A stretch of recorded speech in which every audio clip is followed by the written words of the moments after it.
Hi guys! Ang usapan natin ngayon ay tungkol sa passport. Ang video na ito ay para sa mga wala pang passport. Ituturo ko sa inyo guys kung paano ang kumuha ng passport step by step mula umpisa hanggang huli, ano ang gagawin, ano ang dadalhin.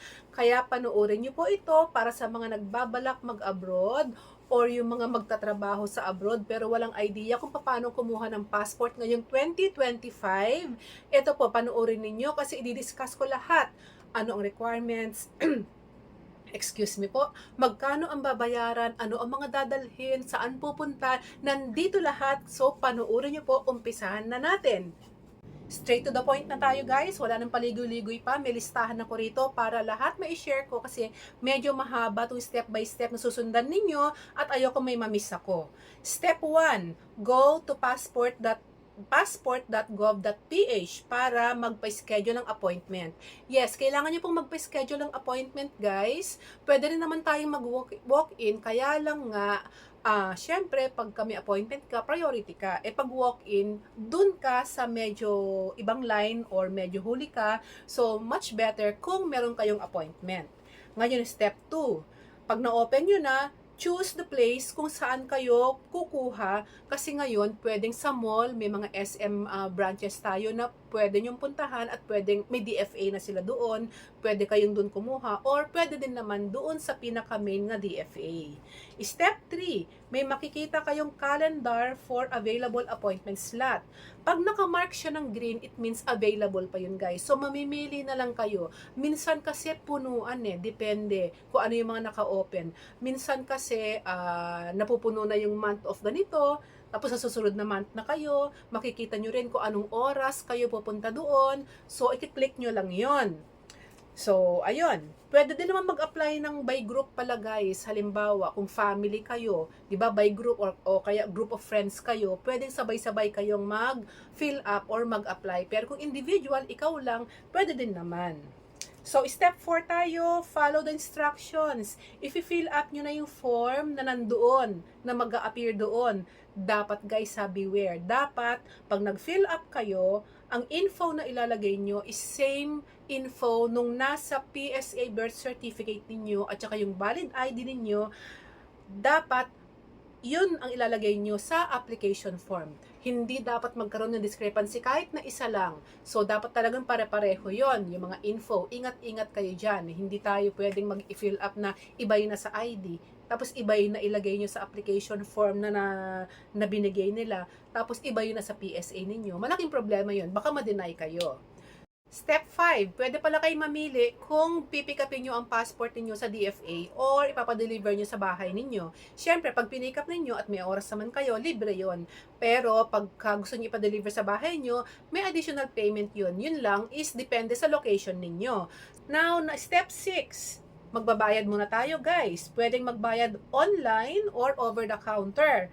Pwede dun sa mga e-wallet like GCash, Paymaya, or Visa, debit, or credit card. Or pwede naman doon kayo magbabayad sa on-site, kaya lang medyo matagal, pipila na naman kayo, abala. So, pwede naman kayong mag-online na lang ng bayad.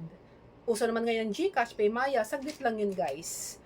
Ngayon, how much? Ang regular pala is 950, 10 to 15 working days ang hintayan nun ng passport ninyo. Kung gusto niyo naman iparush at kailangan nyo na, nagmamadali kayo, mga nasa 1,000 plus din ang amount na babayaran ninyo. Step 7, pagbayad ka na, they will send your application form and confirmation of appointment through your email. Yeah, mag-i-email sila guys sa inyo nung finil-upan ninyo na application. Tapos meron din doon na confirmation of your appointment na nakalagay doon na pupunta kayo sa ganitong DFA, ganitong date, ganitong time, blah blah blah. Nandun lahat yun. And together with the electronic receipt guys ng pinagbayaran ninyo, ipiprint nyo yon kasi nasa email yun Ipiprint nyo yon kasi kailangan nyo yung dalhin doon sa DFA pag pumunta na kayo sa appointment ninyo. Remember guys, do not write anything doon sa form, yung system-generated form na binigay nila. Kasi di ba nag-fill up kayo doon sa website nila. So pagkalabas, pag pinrint nyo yung application form, may information doon na nakalagay na dati based doon sa fill upan ninyo nung nag-fill up kayo. Klaro? Medyo nalabuan ako. Basta ganoon guys, do not write anything doon sa form. Ito yung sample. Ayan, ito yung sample ng form na matatanggap ninyo na pag pinrint nyo na may nakalagay dyan yung mga info na finil upan ninyo. Ano ba ang mga requirements na kailangan yung dalhin pagpunta nyo sa appointment ninyo? Nandito tayo sa step 8. Requirements. Kailangan yung i-print, di ba? Sabi ko, i-print yung application form. Ngayon, yung confirmation of appointment, i-print nyo din. Yung electronic receipt na pinagbayaran ninyo, gawa kayo ng extra copy pala nun ha. Pero yung application form at saka yung confirmation of appointment, hindi na. Wag na kayong mag-print. Wag na kayong mag-photocopy. Photocopy nyo si PSA birth certificate nyo. Kailangan yung dalhin ng original at ang photocopy. Pero yung original, hindi nila kukunin. Photocopy lang ang kukunin nila. Kailangan lang nilang ma-verify or kailangan lang nilang check-in maigi kung legit ba yung photocopy compared doon sa original. Kailangan nilang check-in yun. Pero isusoli nila sa inyo ang original. Tapos, yung valid ID ninyo, ano ba yung mga valid ID? Driver's license, ganyan. Basta yung mga government, valid na government issued na ID. Ngayon, isa lang naman ang kailangan nila. It's either, andun naman yung mga choices guys, passport, ay wala ka palang passport, driver's license, yung PhilSys, yung national ID, mga ganon, ang kailangan nila. Pero isa lang, mamimili lang kayo. So, ifo-photocopy nyo din yon. By the way, kung married pala kayo at gagamitin ninyo ang apelyido or surname ng husband ninyo, kailangan yung magdala ng marriage certificate ninyo at kailangan i-photocopy nyo rin. Original and photocopy, dalhin nyo din. Pero, gaya na sinabi ko, yung mga original, isosolid nila sa inyo. Eto pala ang importante guys. Minsan 'di ba, medyo malabo yung birth cert natin, no? Minsan may mga details doon or info doon na hindi nila makikita, hindi siya readable. Hihingan nila kayo ng certified true copy from local registry office na makukuha sa City Hall. Kasi doon, 'di ba, medyo titingnan nila kung andon mababasa talaga siya compared doon sa nasa PSA na hindi siya readable. So yun, pero kung if in case naman na yung PSA ninyo is nababasa naman lahat ng mga information na nandoon, hindi nyo na kailangan magdala nung sa local ninyo. So yun. Sa step 9, kailangan nyo magpakita doon sa day ng appointment ninyo. Kailangan nyo dumating doon 30 minutes before your appointment na time. Kasi para at least, 'di ba, may time pa kayo, hindi kayo nagra-rush, ganun. Kasi pag pumasok kayo, pag tinawag na nila 'yan, nako, pag late kayo, di late. hindi pangit kasi pag late. At least 30 minutes daw kailangan niyo nang nasa loob. Tapos, papipilahin kayo sa labas, guys. Hindi kayo pwede munang dumiretso sa loob Papipilahin kayo sa labas. Ang pagtawag nila is by batch. Halimbawa, lahat ng 2 o'clock ang appointment, nakapila dyan. So, pag tinawag nila, 2 p.m., lahat ng mga nakapila sa 2 p.m., sabay-sabay silang papasok. So, yeah.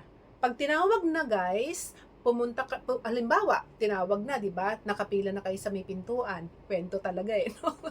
Pag nakapila na kayo sa pintuan, yung application form na pinrint nyo, andun kasi may QR code yun, ini-scan nyo ng guard. So, sa guard pa lang, pagka-scan niya, may lalabas na number, ibibigay sa inyo. So, yun ang number na hihintayin ninyo.